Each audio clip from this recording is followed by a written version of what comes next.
So, as many of you know, we've been wearing Red for Ed every Wednesday this year. And we've seen this movement grow throughout the country. And what it does is it allows us to stand together with other teachers. And this includes the UTLA, the United Teachers of Los Angeles, who recently ended their strike by coming to a settlement this past week. I don't know how many of you paid close attention to this, but I'd like to highlight this because I think it really stands out as some of the importance of unions as well as the power that we have here in New York and within the MTA. Some of the items that they negotiated are things that I think we take for granted. I'll be the first to tell you that I have a nice wish list set aside of things that I wish we could get in a contract or things that I wish didn't exist in our contract, as well as the process that I think we can follow. But then I think you see what happens in some of these other states and some of these other locals, and you start to realize how good we might actually have it.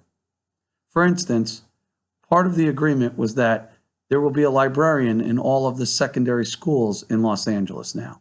They didn't have that. We have that. They didn't. Another clause was that there would be a nurse in every building.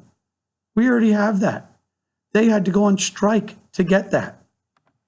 Then you look at these two graphics put out by the UTLA and realize that they had to go on strike to lower class sizes in the secondary from 46 students to 39, and from above 28 in the elementary to somewhere between 24 and 27.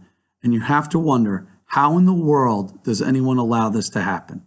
And yet, in order to lower that, in order to get to the high 30s, they had to go on strike.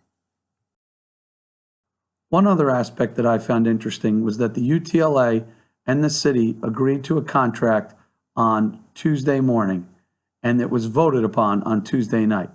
I know people aren't happy with how we do it, but could you imagine that? So I just want to point this out as a really great lesson as to how powerful Red for Ed is. And it looks like there are more teacher strikes on the way. So keep wearing that red and supporting our colleagues across the country. One other item I'd like to point out this week. Don't forget, today marks the end of the semester. So if you've used 3 or less sick days and would like to sell back a maximum of 2 sick days at $200 per day, please fill out that form and submit it before February 14th. Don't forget that form can be found on our website with all the other important documents. That's it for this week. Have a great weekend.